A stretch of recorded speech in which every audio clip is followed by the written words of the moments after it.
Well, I got the throttle body out and I'm pretty sure it's gone bad.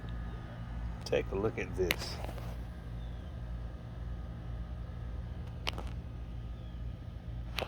It is gunged up. Now, I'm no mechanic, but if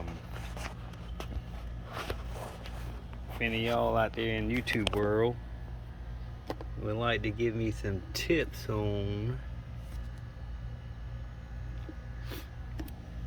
keeping this thing clean, because that is so bad. Oh my God. No wonder it don't work. Well, I guess that's it. Just a little update on this very bad throttle body. Ooh. Now I've just got to figure out how to clean this out.